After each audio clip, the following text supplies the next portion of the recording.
Nation, to our 120th episode of the Hoosier Sound, where we are the official podcast of Indiana HQ. We are recording this edition of the Hoosier Sound on Tuesday evening, December 17th, 2019, where I am your host, Matthew Lukens. On the docket tonight, we talk all about Fred Glass and his upcoming retirement at the end of the year. By the way, congratulations, Fred. We talk about Kalen Deboer departing for Fresno State, or I guess you can say returning to Fresno State after a one-year loan at the Indiana University football program. We talk about Nebraska and what a crappy basketball game that was that turned out to be kind of positive. And then we recalibrate the 2019-2020 Hoosiers. Is it time to start getting worried about basketball or waiting to see how they respond? And then also we finish off with a Notre Dame preview. So here with me tonight on a very busy night, which we thought was not going to be a busy night, is the one and only Nathan Christian. How you doing tonight, Nathan? Doing great, Matt. Yeah, I know. So much news coming in the last 25 hours, or 24 hours, or 25 hours, or 45, I don't know, recently. Yes. for IU sports. So between Fred Glass and Kalen Deboer and basketball and who knows what. Super excited for tonight. We're like a week away from Christmas, Matt. Time's flying. I know. Time is it's freaky. It's flying. Yeah, they asked me to host the podcast, and I was like, oh, it's going to be simple. It's just going to be a Nebraska recap, Notre Dame preview, like 30 minutes, we're in and out. Let's go. And then literally the last 24 hours, like, Fred Glass is leaving the program and are leaving and retiring. And then Kalen Deboer is getting rehired at Fresno State, which we all, like, let's be honest, all thought was going to happen once we heard the Fresno State head coach was retiring. But you're just waiting for the news to come out. And, of course, it comes out the podcast that I'm hosting. And anyways, we'll move on. We'll start off with who I just previously mentioned, Fred Glass. So let's put some details behind Fred Glass's departure and what he's done since he's been at the program. So what he's done since he's been the AD in 2008, took over in 2008. Men's basketball added lockers and an entertainment room. Of course, that's the most recent addition. We can talk about how basketball isn't as good as it was in 2008, I guess. The program isn't as great shape as it was. We could talk about that. Well, that's arguable, I guess. But what else has happened? Tom Crean was in, and he hires Archie Miller. What's the lasting impact of that? Lasting impact of the football program. There's a lot to cover when it comes to Fred Glass and his complicated tenure at IU. But I think he'll be remembered as somebody who brought much-needed change to the football program. The baseball program brought an 8th national championship to IU soccer, hired Coach Yeagley, and just overall, his motto of 24 sports, one team really was his motto for what he did for the athletic program. Now, one team out of the 24, the basketball program, has maybe underperformed in his tenure, and of course, being IU's athletic director, that is what you're going to be judged on. But if you look at his entirety, his reign, his tenure in entirety here at IU, I feel like it's been nothing but a positive. The basketball program was a bit in shambles in 2008, and he had some really good years with Tom Crean, and now it's kind of back to a mediocre state.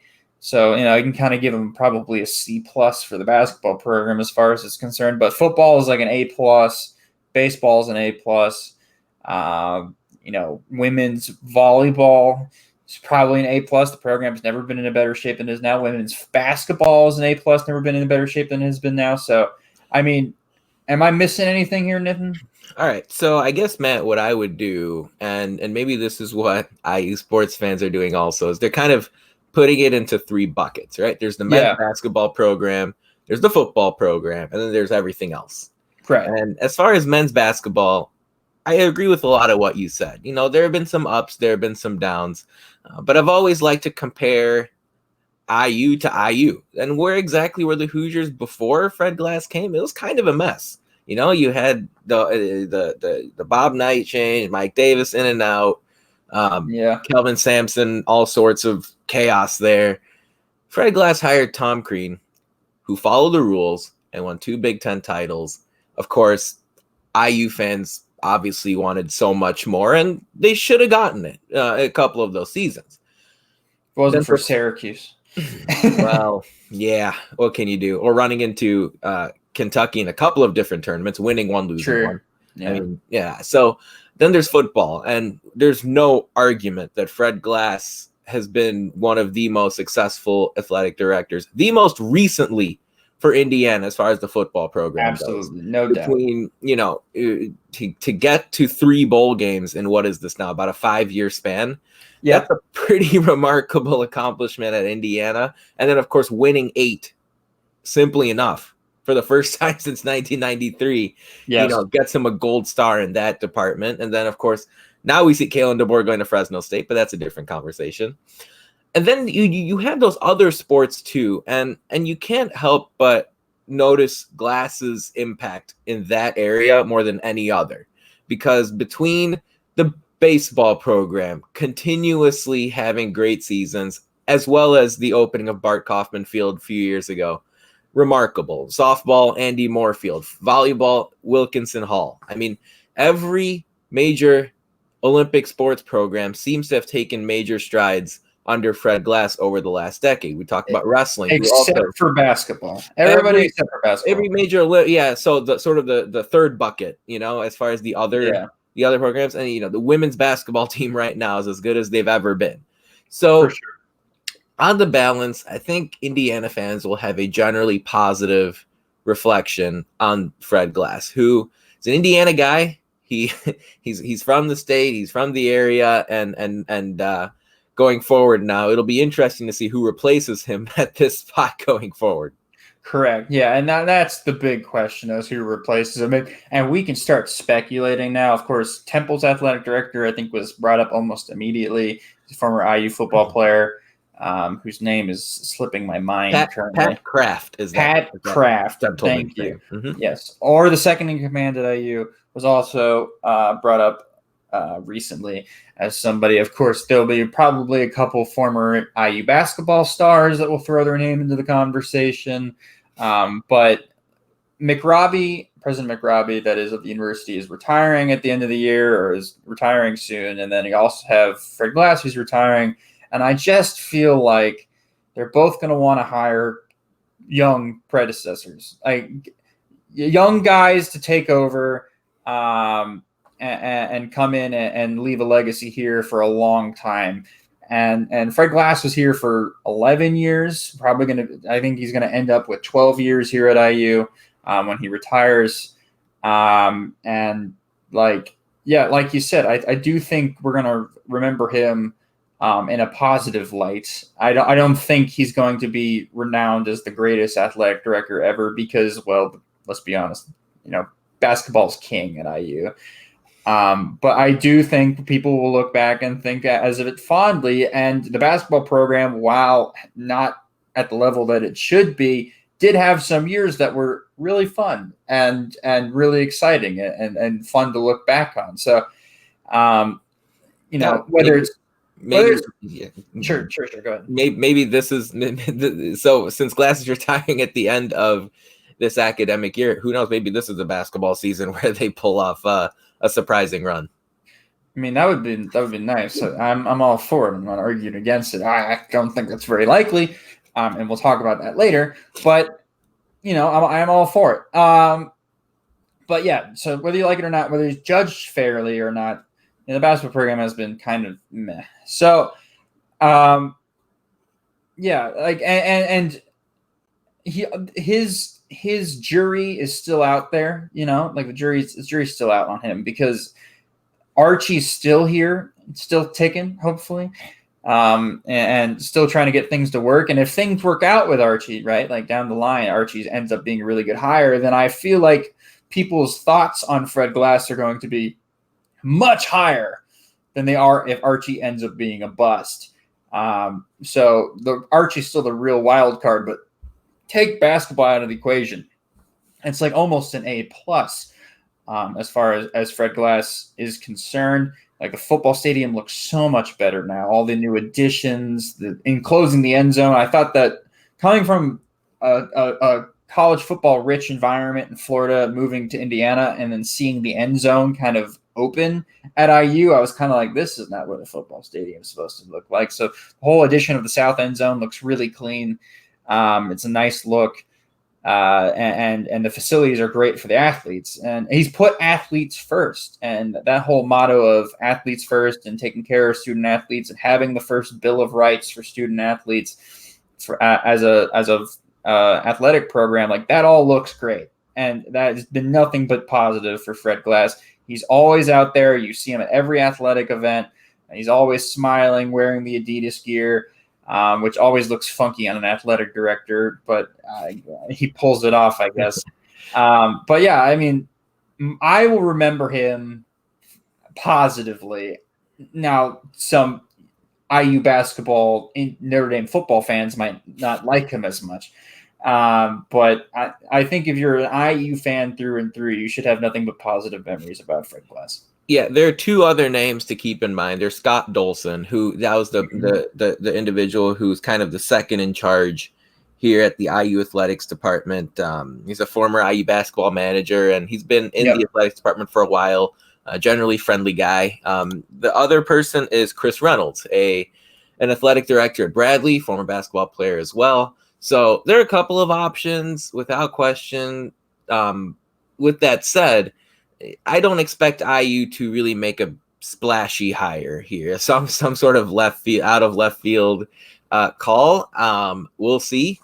But again, I think from that group of Scott Dolson or Chris Reynolds or Pat Kraft, I think you're more likely than not to see one of those three guys appointed next. Yeah, and IU likes to go with IU people, and just in general at the university. Whether it's janitors or cooking staff or professors or athletic directors. Like IU just loves Indiana, Bloomington, IU people who know and love the culture at IU. So I do expect that. I also expect that at the university president level as well. So we'll see. That's another whole topic of discussion. Anyways, moving on to who won the week. So Nathan, who won the week this week in IU sports? Yeah, look, I guess the basketball team has now won a couple of consecutive games. Kalen Deboer got appointed to Fresno State's head coaching position, but to me, the individual that won the week was sophomore Graham Rooks, who won Big Ten Wrestler of the Week. Hey, let's go. Past week. So I always like to shout out someone from sort of a lesser known sport. So Graham Rooks, sophomore Big Ten Wrestler of the Week, won 3-0. So great job by Graham Rooks, and more to come from sophomore. He still has over a couple of years left of eligibility. So good for him, and lots of Hoosiers making splashes in the NFL and the NBA over the past week. So good news keeps coming for IU sports. Absolutely. Like the wrestling program future looks bright. And again, that's another thing you can check off on the 24 Sports 1 team for Fred Glass is having a positive outcome by the end of his tenure. Anyways, moving on. Speaking of people leaving, Kalen Deboer was hired as Fresno State's head coach today. It was been rumored, if you've been following the hashtag IU football on Twitter, it's been rumored that he was going to be up for the job at Fresno State, and he didn't want to leave Fresno State last year. He was kind of conflicted, so everybody was kind of like, well, it's a head coaching gig. He's probably going to take it. And, well, the answer today we got, he went and left. He's going to be taking the Fresno State job. I highly doubt that he's going to be coaching the bowl game, just as people who usually take head coaching gigs like to go on the road and start recruiting for that said head coaching gig and getting comfortable and getting back into the swing of things at whatever school they've taken that job at. So I wouldn't expect Kalen Deboer to be coaching at the bowl game. But look, when I first heard this news, I was really sad because I really wanted some consistency on the offensive end. Like the offense would be so much better next year, like a second year under the same offensive coordinator and same quarterback and same running back, and offensive linemen are returning and wide receivers are returning. Like the offense would just start clicking next year. But it's a good thing that Kalen Deboer left for Fresno State. Do you think the same thing, Nathan? Yeah, so it's bittersweet for IU fans. Like, there's obviously a lot of disappointment because he was a game-changing, program-changing offensive coordinator, even if it was one season. And you got 8 wins. You won at Nebraska. You won at Purdue.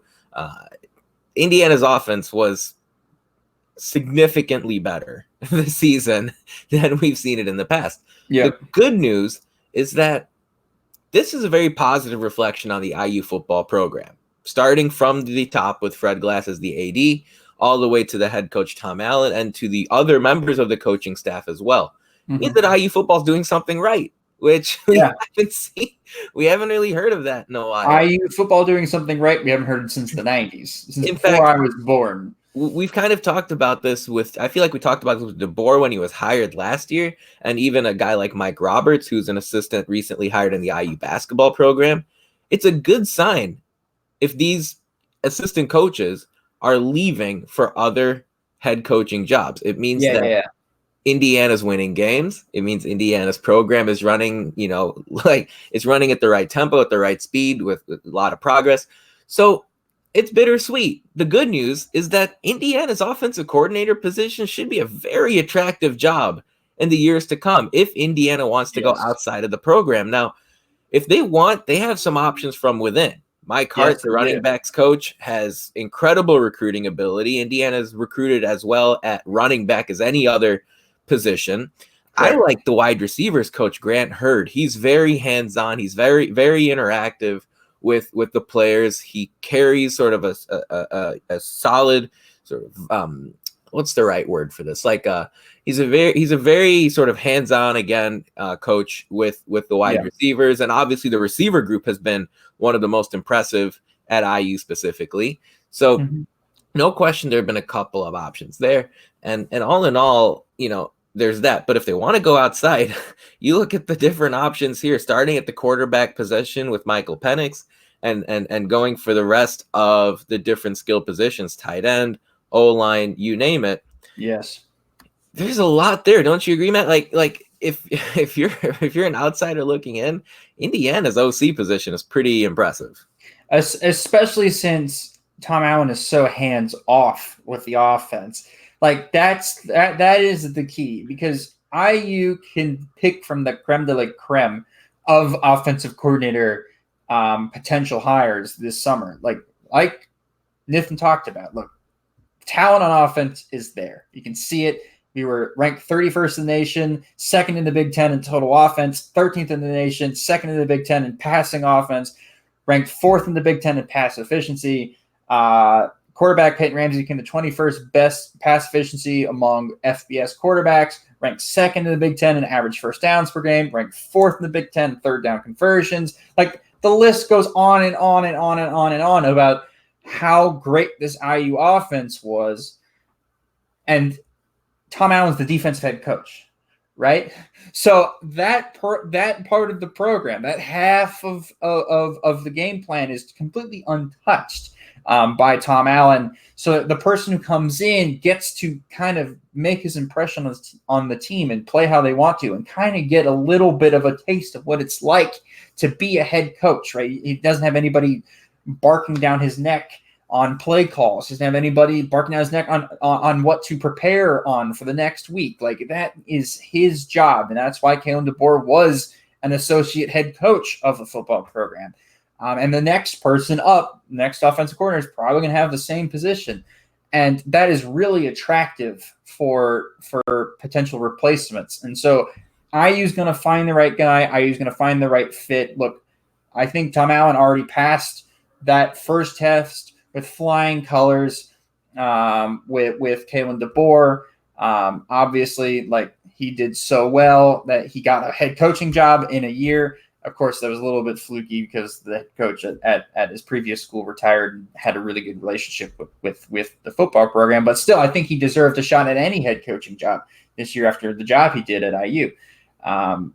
So it's nothing but a good thing for IU.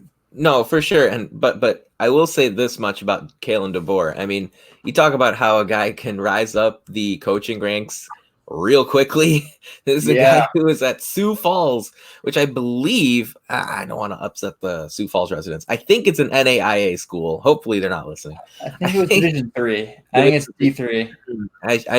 I should not say these things off the top of my head. But anyway, he was there in 2009. Eastern Michigan. I mean, this is where he was just a couple of years ago. He was an Eastern Michigan offensive coordinator, and then he went to Fresno State for a year or two, and then he went to Indiana for a year, and now he's a head coach of a pretty big football program. Fresno State's no slouch. They're one of the more solid group of 5 college football programs in the country. Absolutely. I mean, credit to him. He's gonna do really well at that school, and now it's on Fred Glass, kind of as a swan song move a little bit. His last final fell swoop as athletics director at Indiana to make sure the right guy is hired for this job, whether it's for the bowl game. If they want to go for an interim for the bowl game, then really hit a solid hire for the long term. Yeah, and it's just funny that Fred Glass's tenure is ending with him hiring an offensive coordinator after having Kevin Wilson hired as his first football coach. Are you saying that you think is that like a little teaser, like Kevin Wilson come back? No, please. No. Please, no. He can stay at Ohio State when he wants. Yeah. But anyways, no, I think potential replacements. We can talk about potential replacements. You talked a little bit about it, but I really like Mike Hart. I think he's been here for so long. You just kind of reward him for kind of sticking out with the program. Like, he's recruited well, his positions played well, and he's just been here for so long. He's been in the program for so long that I think you just kind of reward him at this point. But I also wouldn't argue with going outside the program and trying to find somebody else. Yeah, I mean, that's fair. It's just hard to – I'm not sure exactly what kind of coach the IU program is looking for. You know, blueprint is there. It's obvious that for Indiana to succeed, they can't be this, fight in the trenches, pound the football, 3 yards in a cloud of dust type of team. We don't have the athletes to do that, no. This isn't Georgia or Alabama where that kind of system works. Right. You need to find a creative mind. Again, if you would have asked me... Even Alabama isn't a pound in the trenches offense anymore, but yes. Well, Joe Burrow won the Heisman at LSU, not pounding the ball into big old fat guys for 3 yards, So LSU discovered the forward pass and had a Heisman winner. My gosh. I think like Wisconsin's the next team that needs to figure that out. Or something. I know. When Wisconsin figures it out, just watch out the rest of the Big Ten. It's over. No, but like IU needs a creative mind. Again, if you asked me 10 years ago if I like where IU's best offensive coordinator was going to come from, I wouldn't have said Fresno State. No. So that's where you kind of have to look around and you have to see what kind of connections Tom Allen has and who Mike Hart knows and who Fred Glass knows at the top. Because Indiana needs a creative mind who utilizes Michael Penix's talents to his highest ability. Guys like Stevie Scott and Whop Philyor and Ty Freifogel could very well be back next year. Well, none of them are seniors. The question is, does a guy does a guy like Whop Philyor declare early for the draft? That's another who knows what question. So a creative mind. Indiana football is all about finesse. It's about creativity. What IU comes down to. Yeah, and if we're going to look outside the program, I just had this thought. I would kind of want us to look at FCS programs because, it's just topic of the times. Like FCS coaches that have come up from the FCS and gone to the FBS to take head coaching jobs, like mainly Mike Norvell at Memphis, have really done well and proven themselves as innovators on both the offense and defensive side of the ball. So if we're going to be looking for an offensive coordinator, maybe somebody come in and run a system kind of similar to Kalen Deboer, but a little bit different and a little bit more colorful. Like looking in the FCS is probably going to be a really good bet for that. Anyways, before we get to the next segment, I just want to remind you guys to please subscribe, rate, and share the Hoosier Sound wherever you listen to podcasts. Look, all the love really helps us out, helps grow the podcast, and reach more people such as loving IU fans as yourself. Andrew Rude, guest of the podcast, works at the website. It's got a new segment called Rude Awakening. It's an extra podcast episode at the end of each week. It's about 10 to 15 minutes of his thoughts on current news. And it starts this week. And so you should be looking out for that at the end of the week. Also, podcast is going to be released next Tuesday morning on Christmas Eve, and then the following week on New Year's Eve. But we'll be recording it on Monday, so there's no live stream during the holidays. Sorry, guys. But we'll be releasing it on Tuesday morning each of the past 2 weeks. So if some big news comes out in the next 2 Tuesday mornings and we don't have it covered on the podcast, we'll have it the next week because you just missed us by literally a couple hours.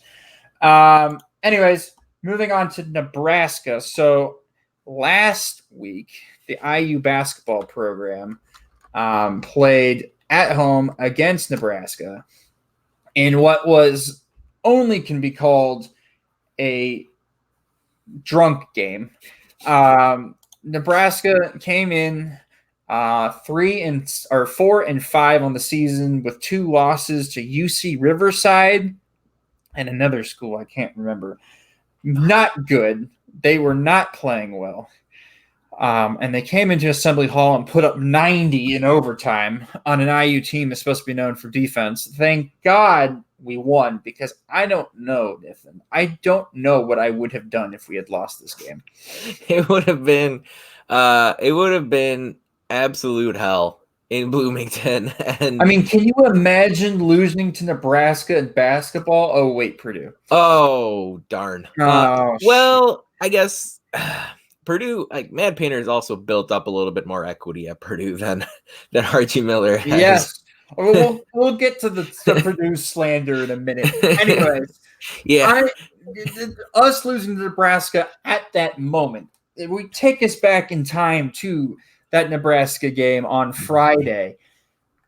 And if we had lost, I would have lost my mind. I was already losing my mind watching us play the worst defense I've seen us play since Tom Crean was head coach. Playing on offense like we were just trying to shoot bricks. And I'm sitting there in physical pain and agony at how we were performing, and yet at the end of the day, we did pull off a win. And I guess you could say this about the last 3 games we've played. It's like, oh my God, what is this team? Because this is not the same team we saw play Florida State, right? It doesn't seem like it. And the crazy thing is Rob Finney has only added to this team since the Florida State game. He was unavailable for that Big Ten ACC Challenge matchup. So, it's funny. IU basketball's changed me philosophically. So until last year, I would have said, hey, IU won. Okay? I mean, that's the whole point of the game. It's to win, outside of like the whole, growing men, sort of thing. But as far as like bottom line, for a long time, I was like, look, the win is all that matters. Doesn't matter. Football, college basketball, you name it. IU's changed me because last year we found out that the early wins didn't matter all that much. And because of injuries and because of a really tough conference, Indiana basically fell apart in the second half of last season. Yep. Who's to say that's not going to happen again? I mean, look, there are a lot of similar signs that Indiana might be facing the same fate this year. The one difference is Trace Jackson Davis. Yeah. And this is a guy who continues to raise an already highly raised bar. I mean, 25 and 15, and every single point And every single rebound came when IU desperately needed it on Friday. Absolutely. Now, even with his performance, let's face it, that was a very discouraging victory for Indiana. Because, I don't care what Purdue did on Sunday. Let's set that aside. Indiana, I thought, was going to come out angry, and they were going to come out fired up after the way they played against UConn. And guess what? They did. Indiana jumped out to an 11-2 lead. They were looking great in the first 3 minutes. Their starters started well. What more can you ask for? But then in the second half, the defense completely fell apart. And if it falls apart against Nebraska... He was falling apart in the first half, but we just couldn't hit shots. So. I mean, think about this, though, Matt. Nebraska scored 19 points in the last 4 minutes of regulation. They scored 10 points. They scored 10 points in the final 40 seconds. And and I know Nebraska hit a couple threes, but it's not just that. It's not just that. Indiana Al Durham needlessly fouling a 3-point shooter. Archie Miller took blame for not intentionally fouling when up by 3. These breakdowns, if they're happening against Nebraska, who's to say they're not going to happen against Notre Dame or Arkansas? And neither of those teams are real world beaters either. No. You're going to face Michigan State. You're going to face Michigan. You're going to face Ohio State and Maryland. Indiana needs to significantly elevate their play as well as elevate their urgency in these 3 games coming up. Because if they don't, it could be really ugly once the new year comes around. Yeah, I totally agree. The defense needs to get fixed. And that's a very basic statement, right? But, you just look at the fact that we gave up 90 points to a Nebraska team that if I looked through their schedule, I guarantee you they hadn't scored 90 before that. They scored 47 in their season opening loss to UC Riverside. Yeah, that's not good. And then, they scored 66 in a 19-point loss to George Mason. That's the other team they lost to. George Mason. They also lost to Southern Utah. Again, yeah. Nebraska, tip your cap. They played hard, but Big Ten teams are going to play hard, especially when they're coached by a guy who's been coaching in the NBA for 3 or 4 years before coming to Nebraska and Fred Hoiberg. Right. They're going to play hard. And it's not like Indiana didn't play hard either. They just didn't execute. And Archie Miller's come here and he's built a program on the pack line defense. And people say, if Indiana does the way they're supposed to do it, they're going to end up being like Virginia or Texas Tech or something like that. IU needs to elevate. It needs to ramp up their defense by 100 notches if they want to even sniff that kind of long-term success. And here's the weird thing with the defense. You talked about it, the 4-minute stretch where you let 19 points in 4 minutes. Or is it 29 points? 19 points? 19 points. 19 points, 4 minutes, 10 points in the last 40 seconds. That's unacceptable. But then there's stretches of the game where they don't score at all. So my question is to you is it the system that's the problem? Is it the coaches that are the problem? Or is it the players that are the problem? Because I have a feeling it's the players that are the problem and not the coaches and not the system. Now, you can talk about coaching and whether they should have fouled or not at the end and letting them get that 3-pointer off. That's a coaching question. And you can blame that on them because they should have fouled.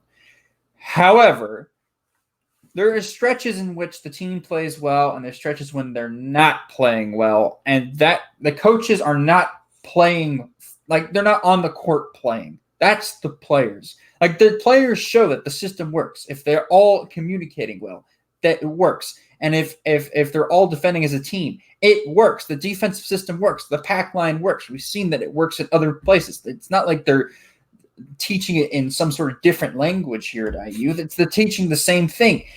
And then you look at them and all of a sudden they're not closing out and they're not going through ball screens and they're not hedging correctly. And it's it's at the end of the day, it's the players not concentrating and not playing to the level that they need to be playing at.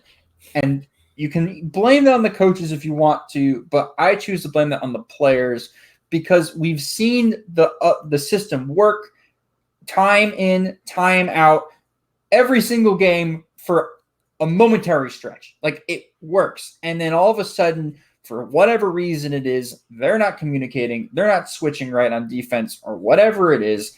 They make the mistake that ends up costing us a really good defensive possession, and that's not on the coaches.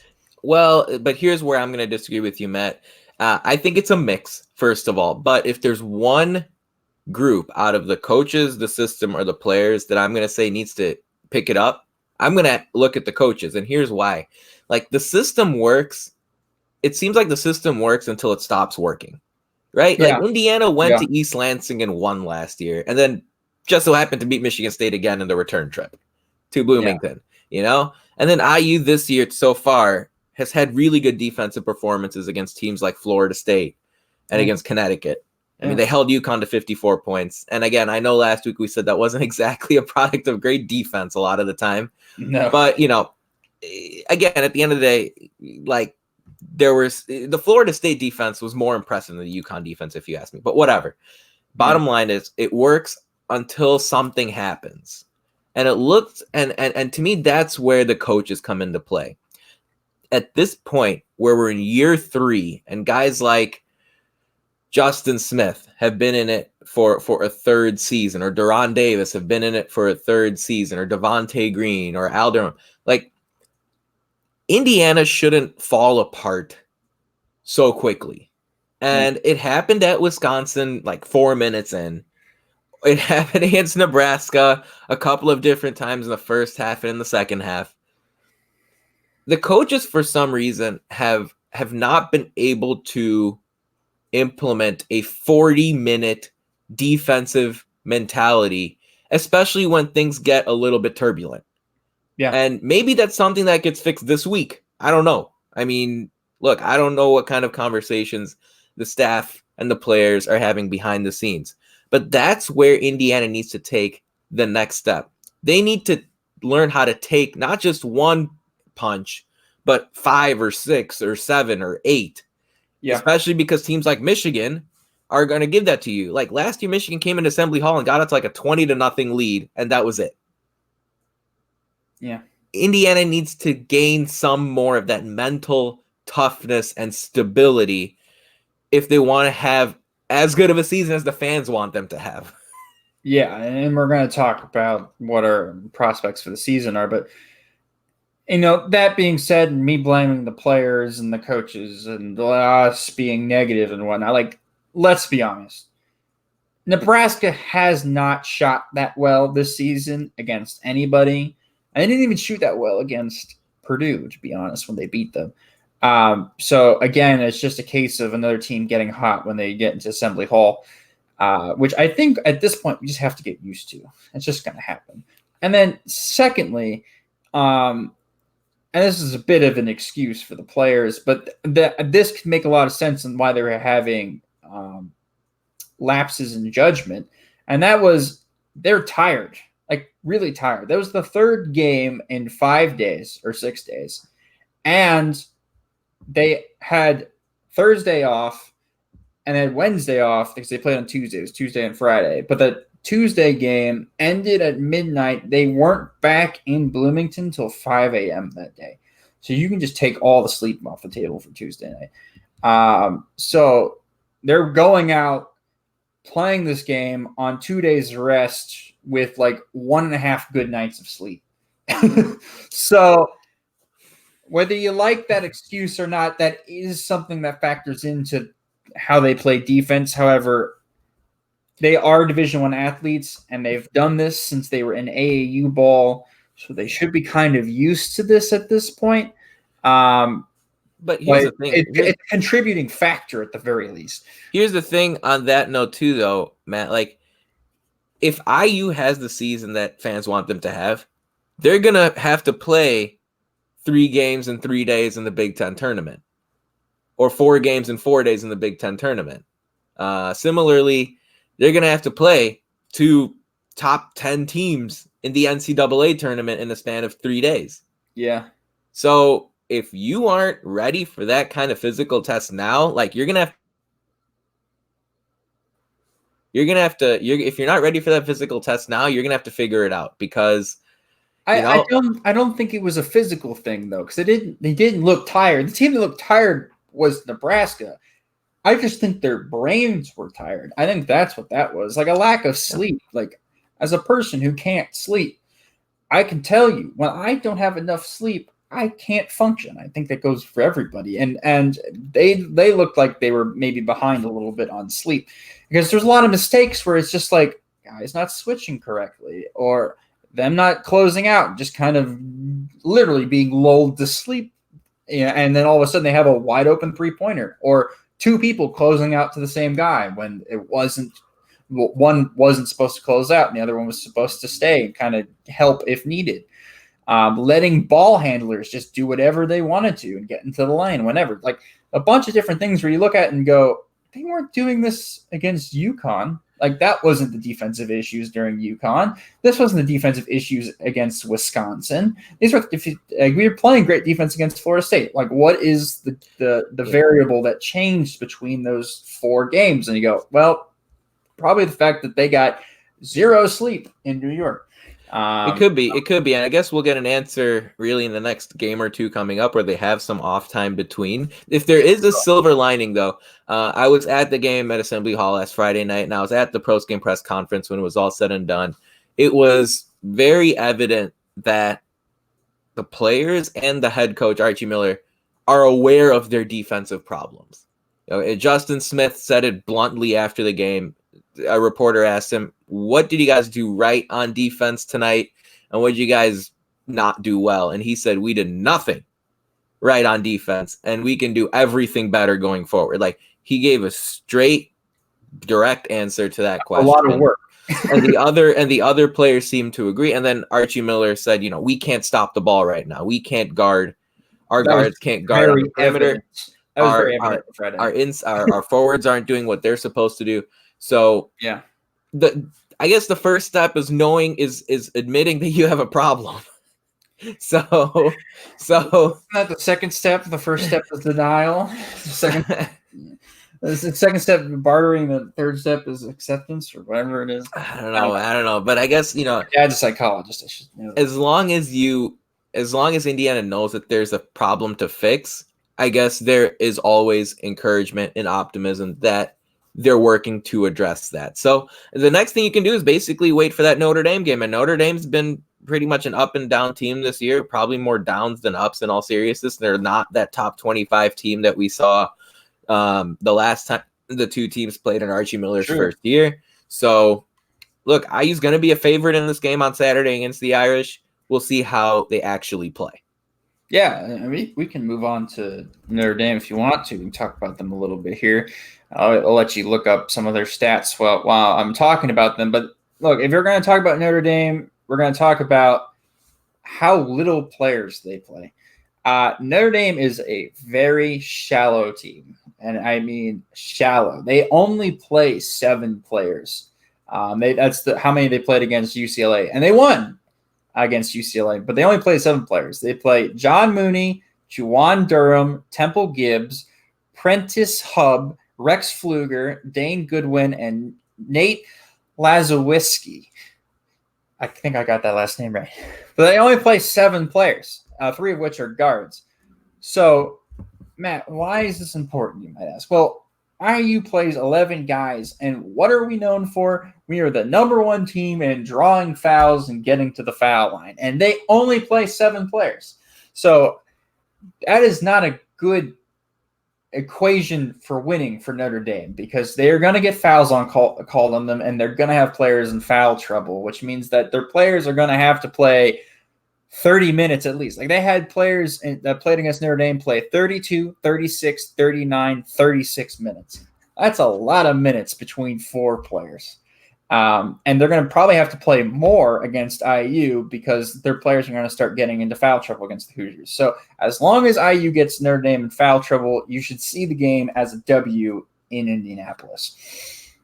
Yeah, and when I look at Notre Dame, it's just like this year, it's so different than what we're accustomed to seeing out of a Mike Bray team. Like they had a couple of solid wins, but really, they had a tough time had a tough time at Maryland, which isn't a surprise. They had a tough time against Toledo at home.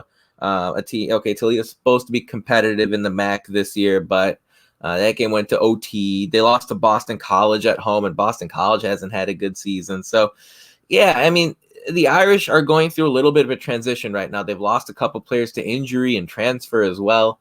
So, Again, IU's going to be a favorite. A pro Hoosier crowd at Bankers Life Fieldhouse in Indianapolis. The one thing, though, is Mike Bray's a really good coach. And it doesn't matter, you maybe not you and I can suit up, but if you give Mike Bray 6 to 7 generally athletic kids who are between 5'10" and 6'10", he can figure out a way to win. Yes, he can figure it out. He loves running that shot clock down, and you better believe if Notre Dame sort of in that game, halftime, 10 minutes to go, they're going to start really believing that they can beat the Hoosiers. And Notre Dame's looking for that spark plug type of win to their season. They got part of it against UCLA last weekend at home. And, it might be one of those situations where the timing of playing the Irish is a little bit dangerous for IU. So you never know, especially with finals week and around this time of year. It's always a bit strange, especially seeing where the players are. You talked about sort of maybe some mental exhaustion. That could be a possibility on this game Saturday. But on the surface, I don't know if this is a bold prediction. I think IU is going to win by double digits. We'll see what actually happens. I don't even know what the point spread's going to be at I'm curious where it has it, in all honesty. But Notre Dame right now is going through a little bit of a tough season. I think IU is going to bounce back. I was very encouraged from Justin Smith's comments after that game against Nebraska and Archie Miller's just demeanor after that game. I think the time off will help the Hoosiers, and they'll find a way to win. I hope so. And the key to winning is we have to guard the 3-point line, which everybody goes gas, because IU defense has been known for guarding the 3-point line the past couple of years. But they shot 38% on almost 40 threes against UCLA. So key to victory is, pressuring the ball, pressuring the 3-point line, and getting them in foul trouble. If we can do that, we can play decent defense and fix it. Like you said, Nathan, I do think I agree with you. I think we'll be winning by double digits. You talked about Notre Dame shooting 40 threes on Saturday. They took 39 threes and 24 twos. Yeah. They are very much sort of a believer in this new age type of basketball. They don't play a very fast pace, but they try to get best shots after ball movement using the shot clock. And Nebraska, going back to Friday, they took 32 threes. So it's not, to me, when I look at it, it's not so much what percentage do you allow, it's how many attempts are you allowing. Yeah. Are teams getting a lot of open 3-point looks against your team? If so, that's an area that you need to figure out. Sure. That's fair. So we'll see on Saturday how they do, but I have complete belief in this team. And look, we played well in Indianapolis last year against them, or against Butler. We won on the game-winning shot, and then the year before we won with Juwan Morgan having a monster game in a very exciting game. But I guess both games were won in buzzer beaters, right? The past 2 years, right? So the Notre Dame game, I guess technically wasn't won on a buzzer beater. We tied the game. It was just a real Zach McRoberts. Yeah, Josh is the. Yeah, I'm tired, guys. I apologize. Yeah, Zach McRoberts. Yes. Wow, I said Josh McRoberts, former Duke player, and his brother. Anyways, moving on. We'll talk about the season in general here. We'll just brush up a little quick 5-minute thing here at the end of the podcast. But are you worried or panicking at all about the program? Like, what's your overall feeling about the basketball program right now? I don't know if I'm panicking. I don't think IU fans are I don't know. Maybe some people they seemed like they were on Friday night. I'll just let you know. There was a lot of people calling for Archie to be gone, and then that tune changed as of Monday night. The way I look at it, Indiana went from playing really well at the first sort of 8-9 games of the season regardless of the opponent, and I know it's easy to look at the opponent and say, hey, it's the opponent, and that's why IU's playing well, you knucklehead. No, the first 8 opponents were nobody. But I'm including Florida State in this grouping, and I'm including Louisiana Tech in this grouping as the top 100 Ken Palm team. Yes. Like, Indiana played really well. And then they got hit in the mouth against Wisconsin. And they got hit in the mouth 40 minutes worth of just getting beat up in Madison. And Indiana hasn't really responded since then. No. Well, I'd argue that, actually, because if we turn the clock back 365 days to last year, and what happened when we got hit in the mouth? I guess what the first game we got hit in the mouth. I guess Michigan. Away to Michigan got destroyed. Yeah, and then what happened after that? He had a 13-game losing streak. Right? He lost 11 out of 12. I know we want to forget that and forget that it happened. And this is a different team, but it's still the same coach, still the same staff. Some of the players are still the same. It's mostly the same team.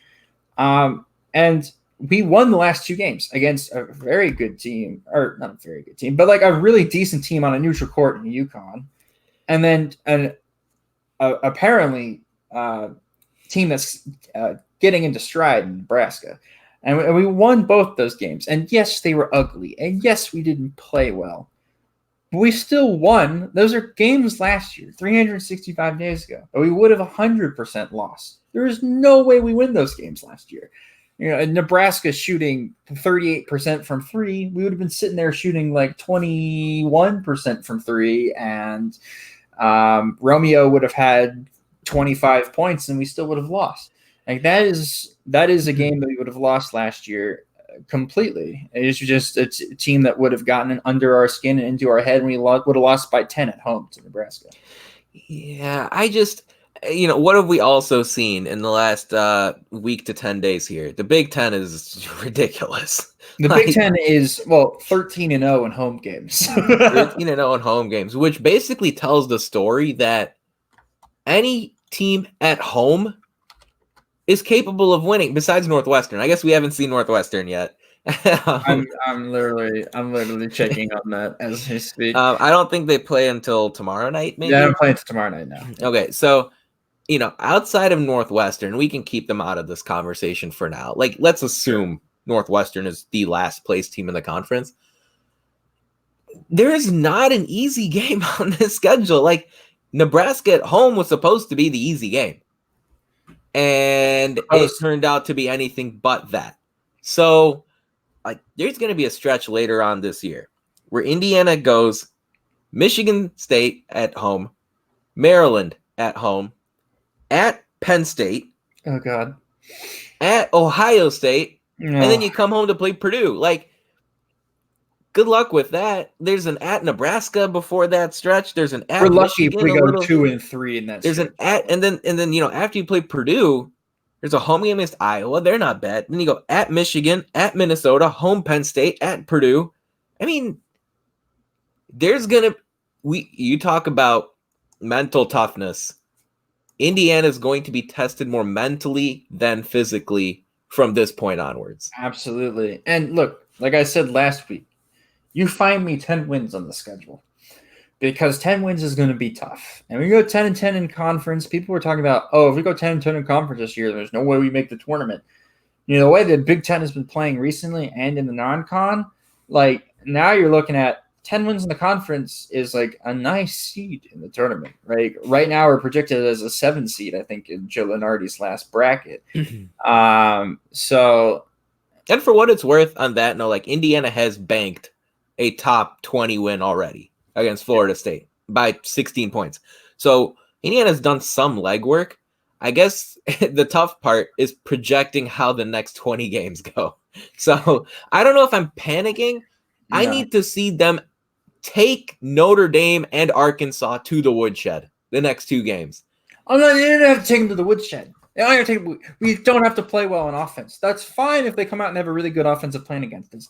I just want us to improve on the defensive side of the ball because I do think the offense will come around once everybody kind of gets healthy. If they ever do, knock on wood, with Devontae dealing with injury issues, Even Al Durham missed the end of that game. Yeah, it's just like, oh God, please, like whoever put the voodoo curse on IU's basketball guards, please take it off. But yeah, I'm slightly disappointed. Yes, I'm not. Am I worried? No, not yet. If we lose to Notre Dame this weekend and then have a poor performance against Arkansas, then I'm worried and then close to panicking. But I'm not worried as of now, and I don't think we're gonna have a terrible performance this Saturday, and I don't think next week when we play Arkansas we'll have a bad one either. So, you shouldn't be panicking over the program. Archie's head shouldn't be being called for yet. We're still recruiting well. Anthony Leal was having a great game and played well at Southport High School for Bloomington South during that tournament that they have there every year. Like, it's coming around. Speaking of IU guards getting injured, Trey Galloway hurt his hand and is going to be out for like a month or so. He had surgery on his hand. So they're getting injured even before they come to IU. This is just wonderful. Well, and that's where I said taking to the woodshed. Maybe that was a little dramatic, but easy wins help avoid injuries. Sure. Especially when you have very beatable opponents. Again, Indiana was a 17-point favorite against Nebraska and ended up going to overtime. You're going to be a pretty comfortable 2 or 3 possession favorite against Notre Dame and Arkansas. Like, these are the games where hopefully you can win one pretty comfortably by double digits, like I think IU will against Notre Dame. Yeah. And that way you can get some fresh bodies in, you can balance out the minutes a little bit more, and that gives you long-term success because guys are less taxed. It all kind of works hand in hand. So we'll see how it all plays out. I also would not use the P word at this point for IU basketball. Concerned? Yeah, I'd put myself in the concerned bucket because, again, they changed me, Matt. I'm no longer win is a win. I'm not. There's a lot that goes into each game. I'm a believer in good losses, and I'm a believer in bad wins. And I thought the Nebraska game was a bad win. And we'll see. Again, if they bounce back from it and they play pissed and they crush Notre Dame, then, well, I will have that data point to include. I will be very happy, yes. So we'll see. Again, though, I this isn't specific to IU. The Big Ten is ridiculous. I mean, insane, nuts. Penn State won comfortably over Maryland. Illinois handled Michigan with ease, although one of their guys clocked a ref in a celebration, which was insane. Kofi, yeah. Yeah, Kofi clocked the ref on accident in the celebration. And Minnesota crushed Ohio State. Nebraska beat Purdue. I mean, every night this conference gives you something. And Purdue's playing tonight against Ohio, and I don't know how that game's going, but, it's crazy. I don't think they might have just started. I didn't see. But anyways, that about wraps it up for our 120th show of the Hoosier Sound. Thank you so much for joining us. And we thank you to the live audience for coming out and participating in the chat section tonight. We always appreciate your support. We'll be back next Monday for another edition of the Hoosier Sound Off. News updates come through Twitter. Subscribe to our show so you don't miss us and our weekly shows. Most importantly, if you enjoy the show, leave us a review on iTunes or Facebook. Tell a friend, share our links. I don't know. Give people cookies and print out our faces and give it to them. I don't know. Just any support for the podcast really helps grow the podcast and reach more IU fans such as yourself. But as always, thank you for listening, Hoosier Nation, and we'll see you next time. Peace. Bye.